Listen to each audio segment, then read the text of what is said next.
Assalamualaikum warahmatullahi wabarakatuh.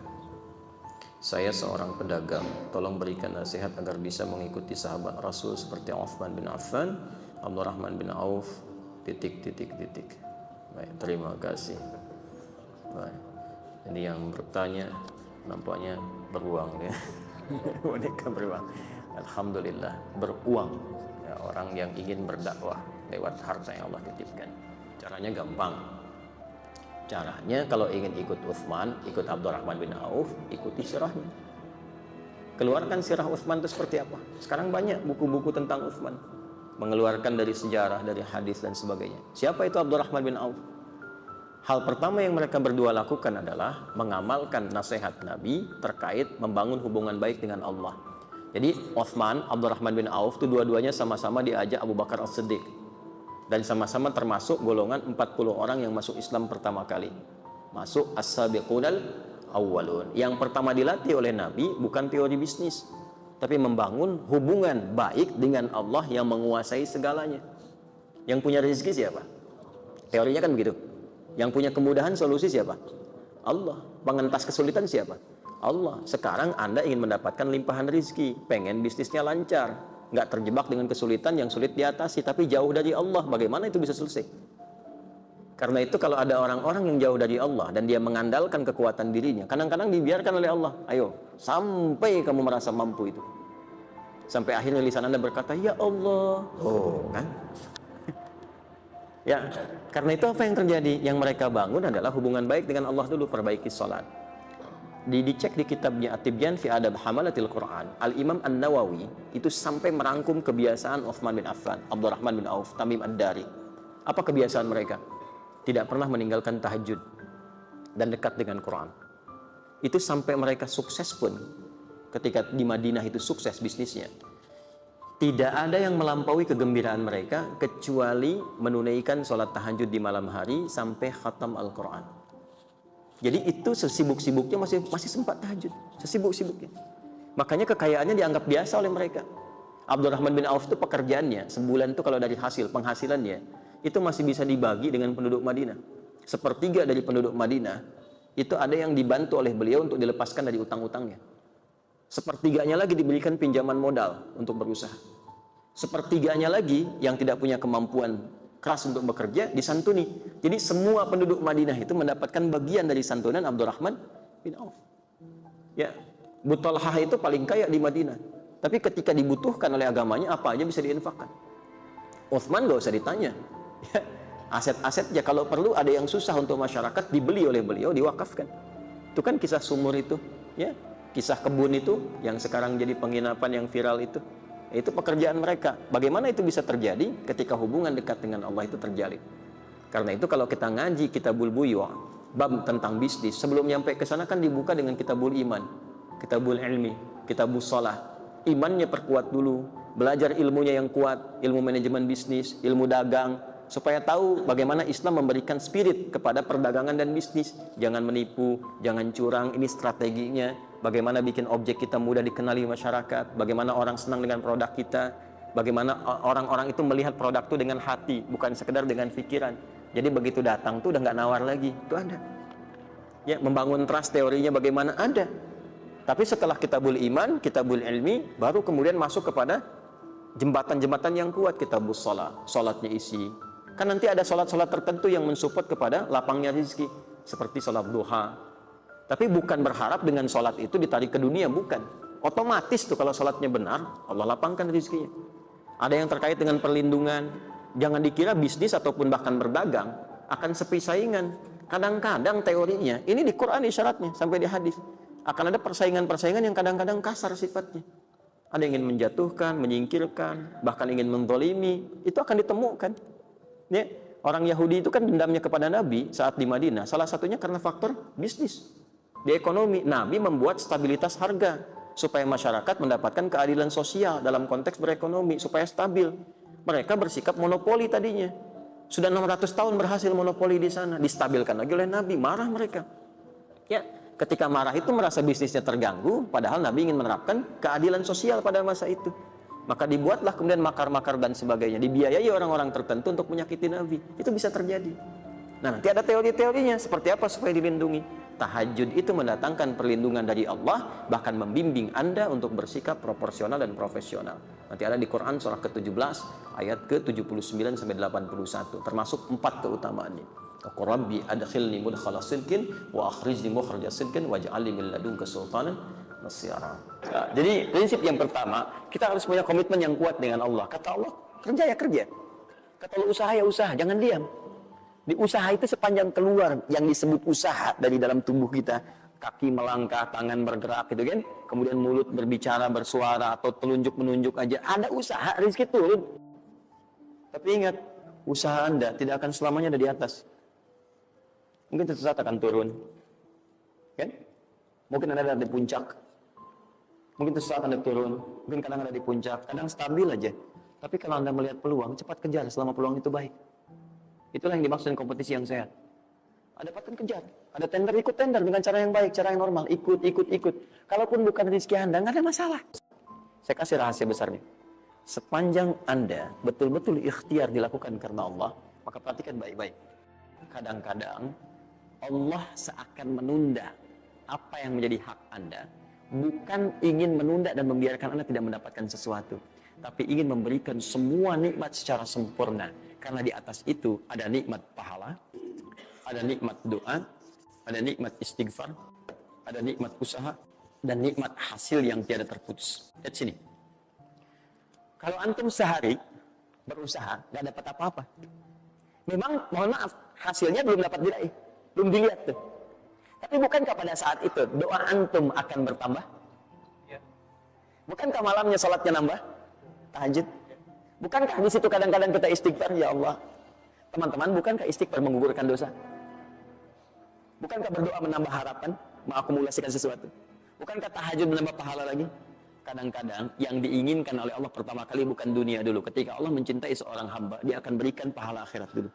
Karena dunia itu sifatnya sementara.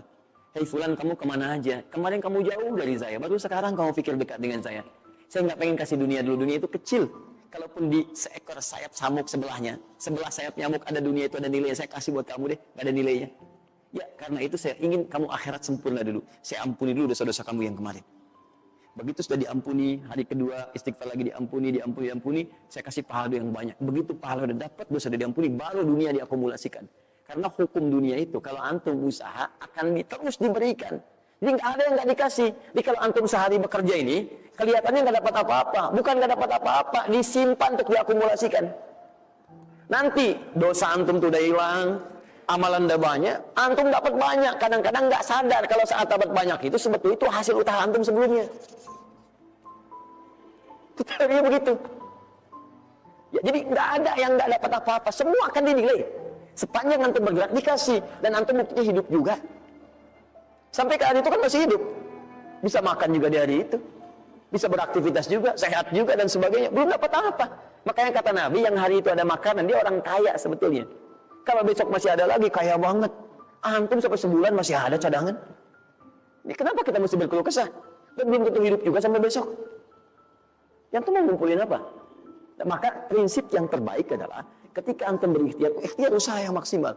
Tapi jangan khawatir kalau antum kerja sehari nggak dapat, 2 hari belum ada usaha. Jangan khawatir teman-teman sekalian. Rumus yang mengatakan semua ketika badan bergerak maka rezeki dituliskan untuk keluar. Tapi kadang-kadang ada yang Allah inginkan lebih besar dari apa yang Anda harapkan. Apa yang Allah harapkan ikutkan ke situ, maka Anda akan mendapatkan akumulasi bagiannya. Itu yang dilakukan oleh Sayyidah Hajar. Begitu beliau kemudian naik ke Marwah nggak dapat, naik ke Safa nggak dapat. Apa pernah tertuliskan dalam riwayat sedikit aja Sayyidah Hajar mengeluh? Tunjukkan kepada saya kitab mana yang pernah menunjukkan riwayat ketika bolak-balik itu, kemudian Sayyidah Hajar berkata, ya Allah, saya kan istri Nabi, saya kesini memenuhi perintahmu, ya Allah, ini udah capek, kenapa belum turun juga? Pernah nggak? Kedua, ketiga, keempat, kelima, sampai ke yang ketujuh, begitu sampai di Marwah, baru kemudian diakumulasikanlah itu. Apa yang terjadi? Ibunya yang usaha bolak-balik, akhirnya keluar dari mana? Anaknya, kakinya kemudian menghentak lagi, tiba-tiba keluar air dari situ. Pertanyaan saya, ibu yang lebih tahu di belakang, kan kalau anak itu sedang haus, pasti tangan kakinya bergerak kan? Kenapa saat pertama disimpan bergerak, airnya keluar? Sudah 7 kali bolak-balik, baru air keluar. Silakan lihat riwayatnya. Pada hentakan itu, ketika 7 kali ibunya bolak-balik, malaikat mengepakkan sayapnya. Itu yang menghantam air dan keluar air. Malaikat yang ditugaskan Allah memberikan rezeki namanya Mikail. Itu ada di Quran surah kedua ayat ke-98. Ya, man kana aduwwan lillahi wa malaikati wa rusuli wa jibril wa mikail. Mikail. Di antara tugas Mikail oleh Allah ditugaskan untuk memberikan rezeki. Yang paling menarik, perhatikan baik-baik. Begitu airnya keluar, ibunya sedang di marwah, sedang berdoa nih. Makanya kalau sa'i di sofa ngadep ke kiblat berdoa dulu, ke marwah ngadep ke kiblat berdoa dulu. Begitu sedang berdoa nyampe ke marwah yang ke-7, anaknya lebih kencang menangisnya. Ibunya mendengar suara nggak biasa, dikejar ke sini. Begitu kejar ada air. Apa kata ibunya? Lihat kalimatnya. Zam, zam, zam, zam. Ibunya tidak mengatakan ijma, ijma, ijma, tapi zam, zam, zam, zam. Zam itu artinya kumpul jangan berhenti, kumpul jangan berhenti, kumpul jangan berhenti. Sampai sekarang air itu tidak pernah berhenti. Perhatikan. Bagaimana akumulasi pekerjaan seorang ibu yang sangat serius menghasilkan rezeki bukan hanya untuk dirinya, untuk anaknya, cucunya, cicitnya, dan berganti generasi sampai kita sekarang. Kita aja ke zaman Nabi Muhammad, itu teman-teman sudah lewat 15 abad. Nabi Muhammad ke Nabi Ismail 29 generasi. Satu generasi bisa ribuan tahun. Nabi Muhammad ke Nabi Musa 2000 tahun, ke Nabi Isa 600 tahun. Sekarang ke Nabi Ismail 29 generasi. Muhammad bin Abdullah bin Abdul Muttalib bin Hashim bin Abdul Manaf bin Qusay bin Murrah bin Kilab bin Ka'ab bin Ghalib bin Fihir bin Malik bin Nadar bin Kinana bin Khuzaimah bin Mudrika bin Ilyas bin Salam bin Nizar bin Mudar bin Ma'ad bin Adnan bin Adi bin Adri ya bin Muqawwam bin Nahur bin Tari bin Yarub bin Yasib bin Nabit bin Ismail alaihissalam. 29 generasi. Yang bisa mengulang 29 ini saya bebaskan paspornya untuk menghafal Quran di pekan depan. Silakan. Boleh, silakan. Tapi kalau salah satu tambah satu ayat. Jelas? Terakumulasi, maka boleh jadi kita berusaha bekerja, sehari belum dapat, 2 hari dagang belum dapat, tenang. Begitu antum 3 hari, tiba-tiba dagangan diborong habis. Itu sebetulnya usaha antum yang sebelumnya, tapi antum dapat bonus ampunan dosa, pahala, macam-macam. Maka jangan mengeluh. Dan jangan pernah antum, sekali-kali, awas ya, awas. Mengeluarkan kata-kata yang seakan-akan Allah menghentikan rezeki antum. Maka disitulah kesulitan paling sulit akan antum awali. Ya Allah, apa engkau nggak sayang dengan saya? Saya perlu usaha apa lagi? Kenapa belum diberikan juga? Dan sebagainya. Itu kadang-kadang membuat seseorang kalau sudah kehilangan arah seperti itu sampai meninggalkan agamanya. Itu yang paling fatal. Paham ya? Lihat baik-baik ya, ini janji Allah. Kalau ada hidayat yang berjanji, Anda boleh tinggalkan. Tapi kalau Allah yang berjanji, mustahil diingkari. Kata Allah, kalau ada orang mengerjakan amalan sebelum tiba dipanggil, apalagi dia bangun tahajud sebelum subuh, saya berikan 4 kemuliaan yang tidak pernah saya berikan pada orang selainnya. Subuh 4:07, Anda bangun jam 3, tahajud, istighfar, Anda dijamin oleh Allah saya berikan 4 keistimewaan yang tidak saya berikan walaupun kepada orang yang sholat tepat waktu, sholatnya khusyuk, tapi nggak tahajud, nggak akan dikasih oleh Allah 4 hal ini. 1, lihat ini. Dan amalan ini nggak pernah ditinggalkan oleh para sahabat, baik yang birokrat, baik yang diplomat, juga para pengusaha. Perhatikan amalannya. Wa minal laili fatahajjad bih. Di antara sementara malam sebelum subuh bangun, tunaikan tahajud. Kalau Anda tunaikan tahajud, saya berikan 4 hal kata Allah. 1, asa ayyab'atsaka rabbuka maqaman mahmuda. Orang yang rajin tahajud, maka karirnya akan saya angkat, saya tempatkan di tempat pekerjaan yang lebih mulia. Orang yang rajin tahajud, kata Allah, saya akan angkat karirnya, ditempatkan di tempat terbaik sesuai dengan maslahat hidupnya. Anda nggak usah mengerjakan banyak hal. Karir naik, tidak bayar. Tenaga, tidak banyak. Harta, nggak keluar. Tenaga, tidak banyak. Pengetahuan dijaga. Kata Allah, Anda rajin tahajud, saya angkat ke tempat yang terbaik. Dengan posisi yang paling bagus. Wa qur rabbi adkhilni mudkhala sidqin. 2. Kalau Anda akan bekerja, maka Anda akan dibimbing oleh Allah untuk memulai pekerjaan Anda. Allahu Akbar. Mau masuk kantor, tiba-tiba di jalan ada kecelakaan. Sebelum lewat, tiba-tiba hati Anda dipalingkan. Jangan lewat situ, lewat yang ke sini. Sebelum masuk kantor, tiba-tiba ada kemacetan. Tiba-tiba ada informasi, Pak, jangan ke situ. Bapak lewat sana saja, jalannya lebih mudah, tidak ada macet. Siapa yang menggerakkan orang itu? Allah. 3. Wa akhrijni mukhraja sidqin. Anda punya kesulitan, langsung dibimbing oleh Allah keluar dari kesulitan itu. 4. Ini yang hebat.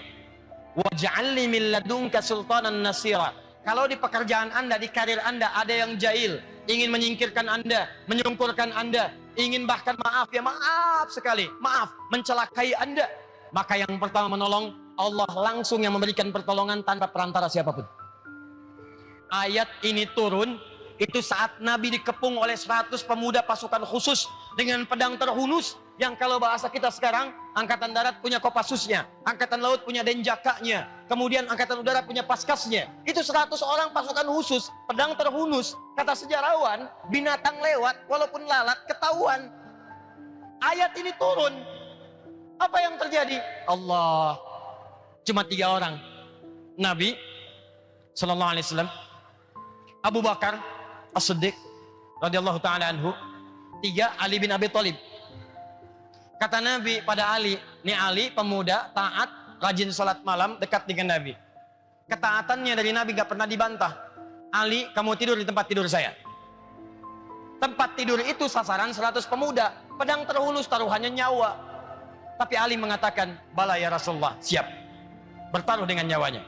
Tidak pernah terdengar dalam kitab sejarah Ali protes. Jangan saya Rasulullah, Abu Bakar aja yang tuaan dikit. Nah, Abu Bakar, temani saya hijrah, siap ya Rasulullah. Temani saya hijrah, siap ya Rasulullah. Begitu akan berangkat, lihat turun ayat tadi. Begitu turun, waj'alni min ladunka sultanan nasira, ditambah surat Yasin, ditutup kemudian maaf pandangan mereka semua. 100 pemuda dibuat ngantuk, Nabi lenggok saja keluar tanpa pernah disadari oleh 100 orang itu.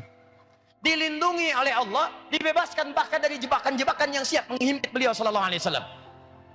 Apa amalan beliau sampai-sampai kemudian dijaga oleh Allah? Kata para ulama, bukan sekedar beliau nabi, tapi tingkat ketakwaannya kepada Allah begitu luar biasa.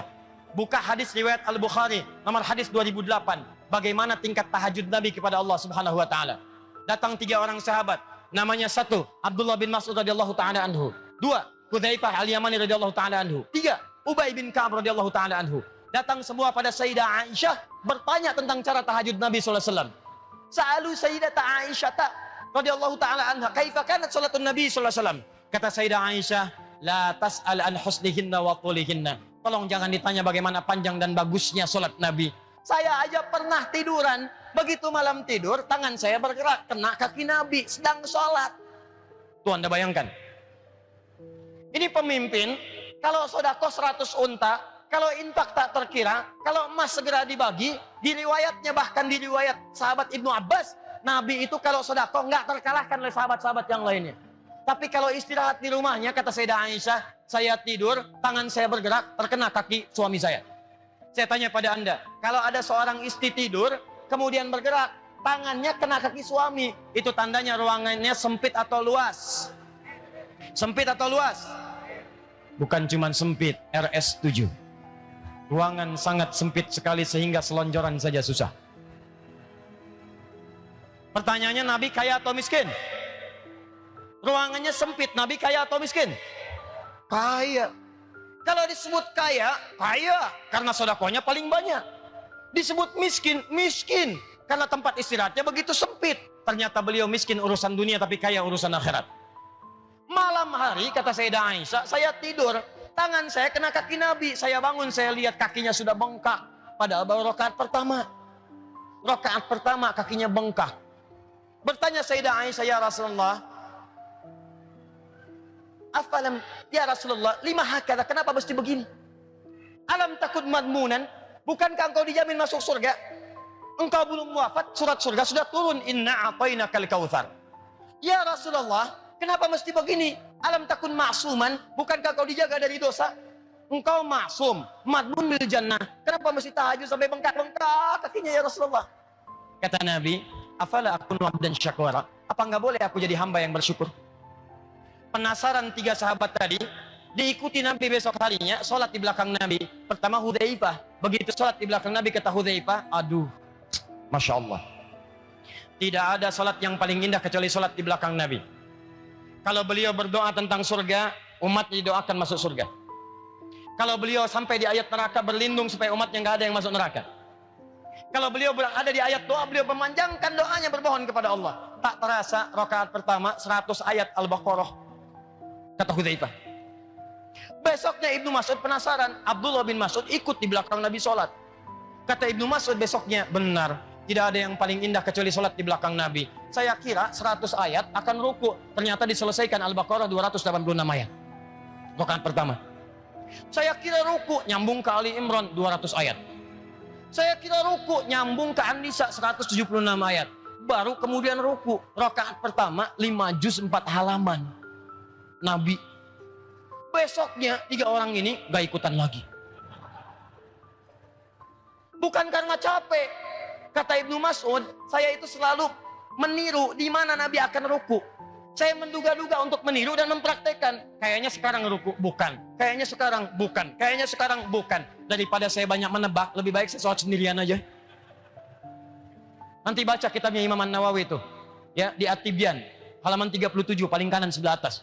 Baris 1 sampai 3 tuh disebutkan. Kata Imam An-Nawawi sepeninggal Nabi, Utsman bin Affan, Tamim Ad-Dari, Abdurrahman bin Auf, orang-orang kaya yang asetnya sekarang masih ada, itu tidak pernah meninggalkan tahajud. Sekali tahajud, khatam Al-Quran. Dalam tahajudnya. Nah itu Nabi. Bagaimana Nabi dijaga oleh Allah? Dibebaskan dari kejaran 100 pemuda tadi. Dilindungi oleh Allah. Disayang oleh Allah. Apa amalannya? Jangan dikira Nabi yang dijamin surga ini, surganya tingkat tinggi, Firdaus, tidak ada hisab, orangnya Al-Amin, masuk langsung ke surga. Apa dikira di dunia tidak beramal? Tidak. Tahajudnya sampai bengkak kakinya. Saya tanya pada antum, siapa yang pengen masuk surga Firdaus? Angkat tangan. Yang pengen masuk surga Firdaus, angkat tangan. Dah, turun. Bersama Nabi. Bersama Nabi. Angkat tangan. Ah, turun. Siapa yang pengen ke surga tanpa hisab? Angkat tangan. Ah, turun. Sekarang balik. Siapa yang nggak punya dosa? Angkat tangan. Siapa yang dosanya dikit? Angkat tangan.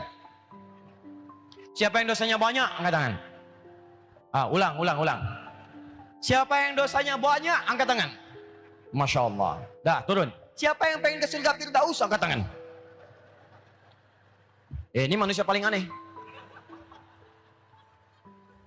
Pengen ke surga Firdaus, modalnya dosa banyak.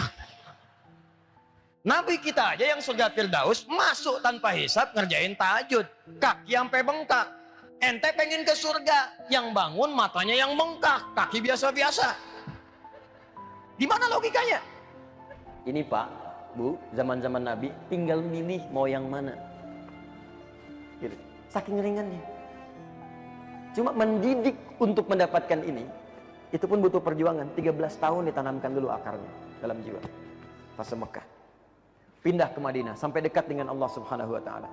Sehingga orientasi, visinya, cara berpikir mereka, tingkat panjangnya itu sudah bukan dunia lagi, tapi akhirat. Jadi mereka memahami dunia itu untuk bertugas saja, untuk dinas. Kembalinya ke akhirat. Bagaimana memilih aktivitas di dunia dalam berdinas supaya sukses ke akhirat? Maka diturunkanlah kemudian kemuliaan akhiratnya. Ini yang sering saya gambarkan dengan sederhana, menurunkan kurikulum surga ke bumi. Kan sederhana, di Quran kan dijelaskan. Yuk ngajinya diperbaiki ngajinya. Coba kalau ngaji tematik, turunkan supaya hidup kita itu berarti, terukur. Anda mau ke surga, mau surga yang mana? Kan ragamnya banyak, surga dengan Nabi ada, taman surga ada, seluas langit dan bumi ada. Ya, surga yang kelas biasa ada, sebiasa-biasanya surga juga. Ya, nikmatnya luar biasa. Dibagi 4, dari 4 diurutkan lagi. Ada yang Firdaus, ada yang Aden. Pintunya ada 8 amalan. Ada pintu Ar-Rayyan untuk yang puasa, pintu tahajud, pintu sedekah. Jadi ketika mereka menurunkan kurikulum ini, dijadikan passion di bumi. Contoh, ada surga seluas langit dan bumi. Ya, Quran surah ketiga Ali Imran ayat 133 sampai 134. Wasari'u ila maghfiratin min rabbikum. Wasari'u ila maghfiratin min rabbikum wa jannatin 'arduha as-samawati wal ardu u'iddat lil muttaqin. Bergegas Anda koreksi diri, introspeksi, evaluasi, dan berharap nanti saat pulang ke akhirat punya rumah di surga seluas langit dan bumi. Disediakan bagi orang takwa. Apa amalannya? Ayat 134-nya ternyata amalan harta yang duluan. Alladzina yunfiquna fis sarai wad dharra. Yang gemar berinfak, infak. Ternyata infak itu bisa umum luas. Ya, nafkah ke suami, suami ke istri disebut infak. Awas Bu, nafkah itu singkatan dari infak. Dalilnya Quran surah keempat An-Nisa ayat 34. Ar-rijalu qawwamuna 'alan nisa bima faddalallahu ba'dahum 'ala ba'din wa bima anfaqu min amwalihim. Pemberian pada orang tua, kerabat, saudara disebut infak. Quran surah kedua ayat 215. Yas'alunaka madza yunfiqun qul ma anfaqtum min khairin falil walidain wal aqrabin wal yatama wal masakin wabnis sabil. Ya. Pemberian jenis sedekah, cirinya infak. Ya. Dalilnya apa? Quran surah Al-Baqarah ayat 264. Ya ayyuhalladzina amanu la tubtilu shadaqatikum bil manni wal adza kalladzi yunfiqu malahu ria'an nas. Dari sini muncul zakat. Zakat disebut sedekah. Quran surah 9 ayat ke-60. Innamas shadaqatu lil fuqara wal masakin wal 'amilina 'alaiha wal mu'allafati qulubuhum wa fir riqab wal gharimin wa fi sabilillah wa ibnis sabil. 8 golongan. Ini orientasinya kalau ingin mendapatkan surga, dengan surga yang indah, rumahnya luas, mewah, seluas langit dan bumi, silahkan ambil passionnya dengan harta. Makanya banyak orang kemudian, beberapa kalangan sahabat Nabi berusaha dengan passionnya. Ilmunya di sini, punya manajemen, bisnis, passionnya di ekonomi, dagang dia. Orientasinya apa? Supaya bisa mendapatkan surga tadi, diturunkan ke bumi kurikulumnya. Begitu diturunkan, maka dia ambil passion harta. Dia keluarkan bab bisnis dalam Al-Quran. Gimana cara bisnis yang baik? Ya, dia ikuti petunjuk Nabi. Jauhi ini, lakukan ini, tinggalkan riba, jauhi korupsi, jauhi kolusi, jauhi macam-macam, tinggalkan yang ini. Ini yang berkah, ini yang tidak. Keluarkan semua. Jadi passion kehidupan. Hasilnya bagaimana? Muncullah seperti Abdurrahman bin Auf. Modal cuman pakaian. Modal pakaian Pak saat hijrah ke Madinah. Tiba-tiba 3 bulan saja dia orang kaya, nomor 3 di Madinah. Setahun kapaknya terbuat dari emas. Setahun. Tapi pekerjaannya apa? Yang paling membahagiakan bagi beliau bukan saat datang peningkatan omsetnya. Jadi Pak, 600 truk isinya emas, perak, dan logam mulia itu biasa bagi beliau. 600 truk datang, isinya emas semua. Emas, perak, logam mulia, dan sebagainya datang. Biasa aja. Kapak terbuat dari emas. Coba. Tapi apa pekerjaannya? Tiap hari dilihat orang Madinah. Siapa yang tidak mampu disantuni sepertiga orang Madinah. Yang punya utang dibebaskan. Yang belum kerja dikasih modal. Malamnya disebutkan gak ketinggalan tahajud, gak ketinggalan tahajud. Bahkan sekelas Utsman bin Affan, Abdurrahman bin Auf, Tamim Ad-Dari, itu disebutkan Al-Imam An-Nawawi dalam kitabnya At-Tibyan fi Adab Hamalatil Quran, sampai khatam Al-Quran tahajud dia. Bayangkan kaya sekaya-kayanya, kaya kan kaya dibagi 3. Kaya banget, kebangetan kayanya. Ya. Ini udah kebangetan kayanya masih tahajud juga. Yang sekarang apa? Sekaya-kayanya lihat kapaknya masih dari emas gak? Mungkin minyak kayu putih cap kapak aja nggak punya. Tapi ya orientasinya ini, makanya kenikmatannya itu saat ibadah. Jadi kata Nabi itu kaya itu biasa bagi umatku, biasa. Jadi biasa aja. Pertanyaannya apakah Bilal cemburu? Tidak. Apakah Ali cemburu? Tidak. Karena Bilal mengejar yang lain. Jadi begitu yang kaya-kaya tadi melihat, misal Quran surah ke-28 ayat 77. Wabtaghi fima atakallahu daral akhirah wa la tansa nasibaka minad dunya. Hei, hartamu pakai untuk cari akhirat, tapi jangan lupakan duniamu. Gaya silahkan. Dengan niat ibadah. Silahkan kaya sekaya-kayanya. Subuhan pakai Ferrari, duhur Lamborghini, asal pakai Pajero, ini silahkan aja, gak ada masalah. Ya. Mau ke Mekah pakai private jet, gak ada masalah, silahkan. Tapi orientasinya akhirat. Tahajud tetap jalan, biasa aja gitu. Ya. Silahkan, maksimalkan. Tapi tujuan utamanya apa? Ibadah. Apakah Bilal cemburu? Tidak, karena saya pengen carinya dengan tenaga. Saya nggak pengen capek kerja, saya pengen adzan aja. Masuk surga juga. Dia ketemunya di surga juga. Ente pakai harta, pakai disibuk 24 jam nyari gini ibadah. Saya adzan doang, surga juga. Allahu Akbar, Allahu Akbar. Kata Nabi, aku mendengar terumpahnya Bilal di surga. Garansi adzan. Kalau cuma nggak bisa adzan ke surga, ngapain saya seperti Anda katanya. Tapi kan passionnya beda-beda, lain-lain. Ali cari dengan ilmu, karena Allah wajah. Bilal udah adzan, saya ke masjid saingan udah ada yang adzan.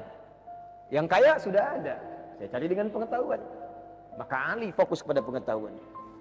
Diikuti setelahnya dengan Abu Hurairah tuh, ada Salman Al-Farisi dan sebagainya. Pengetahuan, ilmu.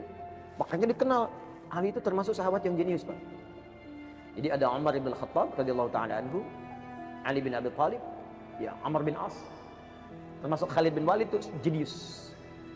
Ada kitab namanya Kitab Al-Jawahir, karangan Syekh Tantawi Al-Jauhari. Coba buka bab yang terakhir, jilid yang terakhir. itu jilid paling terakhir itu suka ada teka-teki gitu.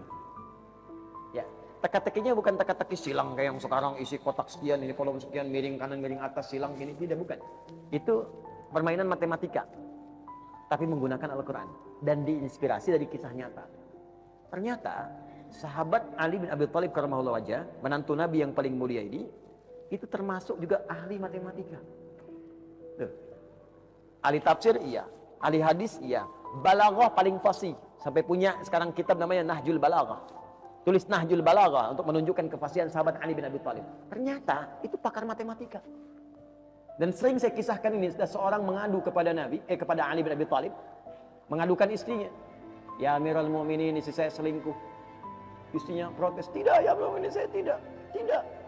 Selingkuh, tidak. Ditanya, kamu selingkuh? Tidak. Bersumpah mau? Saya bersumpah. Kamu dari mana tahu ya?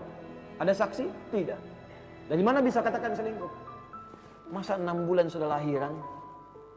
Orang normal 9 bulan, dia 6 bulan katanya. Kata Ali, senyum, Ali ketawa.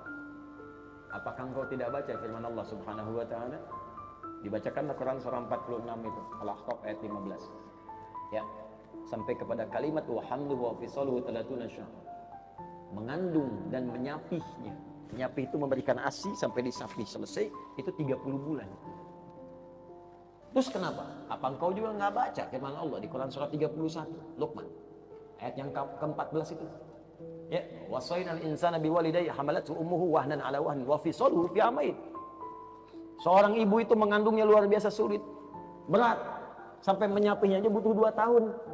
Ente nggak baca di Al-Ahqaf disebutkan ayat 15, mengandung, menyusui sampai disapi itu 30 bulan. Menyusui menyapih saja di Luqman 2 tahun, 2 tahun kan 4 bulan. Kalau 30 dikali 24 bukan kan 6 bulan. Itu namanya prematur, Cepi. Ya, kalau masih hidup sekarang mungkin begitulah. Itu namanya kelahiran prematur. Istilahkan begitu.